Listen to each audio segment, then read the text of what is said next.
Good morning, ayan. Binili ko pala to kahapon sa tabi ng St. Christopher Church. Kasi bihira lang talaga yung mangga dito sa Taiwan. And may kasama siyang bagoong. Hello? Bagoong ka na naman dyan. And kasama ng mga balot na binili ko. Hiwain ko siya, and hindi ko bibigyan si lolo niyan kasi sinasayang niya lang. Trinay ko na siyang bigyan niyan, sinasayang niya. So, ayan. Hindi kasi sila kumakain ng maasim. And ayan guys, ikakat ko na siya.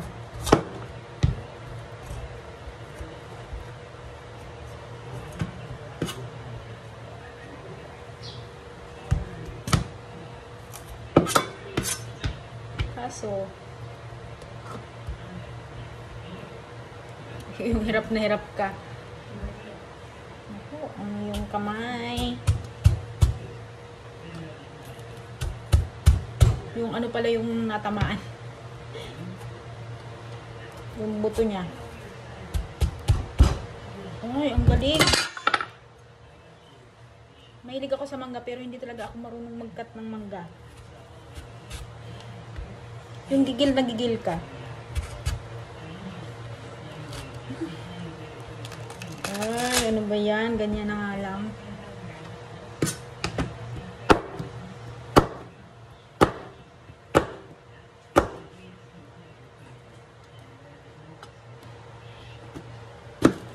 Muntik pa yung kamay ko dun ah. Lagay natin dito. Pang ilang days ko to. And gusto kong itry itong bagoong nila. Meron naman akong bagoong dyan. Naglaway ako. Naglalaway. Ang lola nyo. Shit, ang bango. Ito talaga mga di ko pinapalagpas pag lumalabas ako.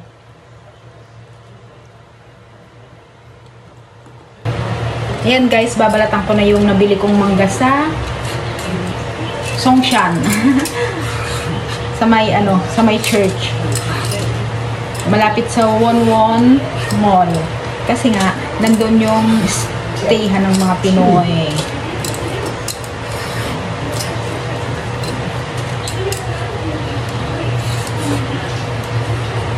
Alam niyo ba dito sa Taiwan, walang nagbebenta ng mangga? Kaya, swerte mo pag may nakita kang ganito. Kaya lang, mga Pinoy talaga ang nagbebenta ng mga ganito. Yung last time na nakakain ako nito, nung pumunta kami ng kaibigan ko sa Xiongli.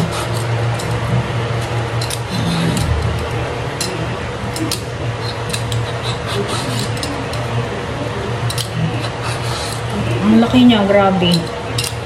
And para sa akin lang to, kasi si Lolo ayaw niyan. Ayaw nilang maasim. Pag binigyan mo yan, sasayangin niya lang naman. Eh, bihira ka nga lang makakain ng mangga eh. Sasayangin niya pa.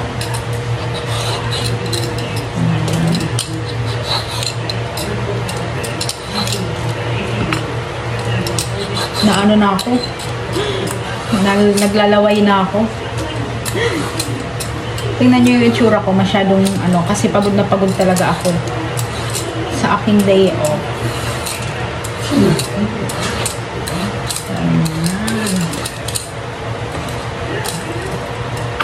Pwede na yan. Hirap mag-cut. Bagoong.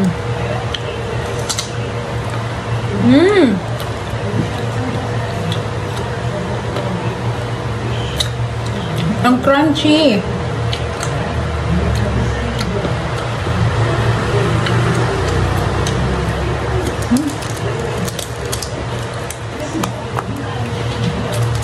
Mamaya na.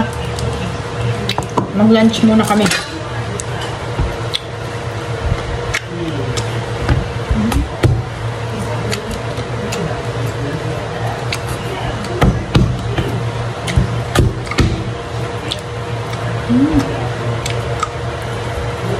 Ang sarap.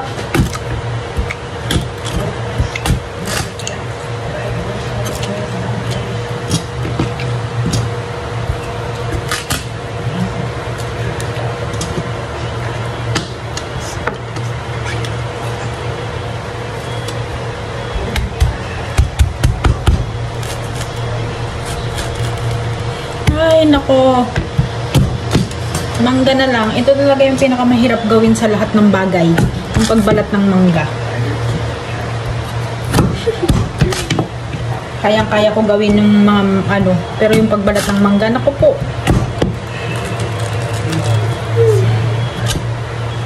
Pero favorite ko siya. Yung mga ganito ha, sa pang Indian mango. Pero yung ano, yung manggang hinog, ayoko nun. Nakain ako nun pero konti lang. Hindi katulad nito na kaya ko makaubos ng ano. Alam niyo po ba kung ilang kilo to? 1 kilo po siya.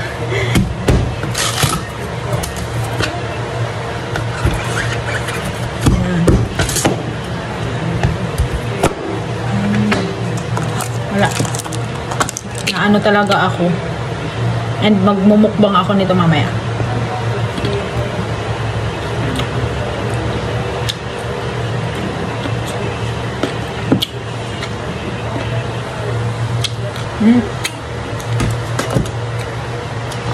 Ganyan siya kadami. Ang crunchy. Ang sarap ng bagoong.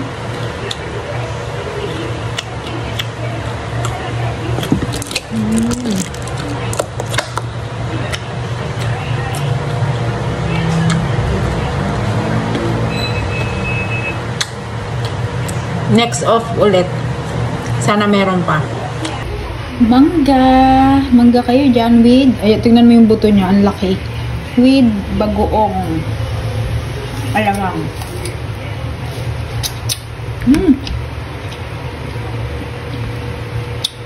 The best.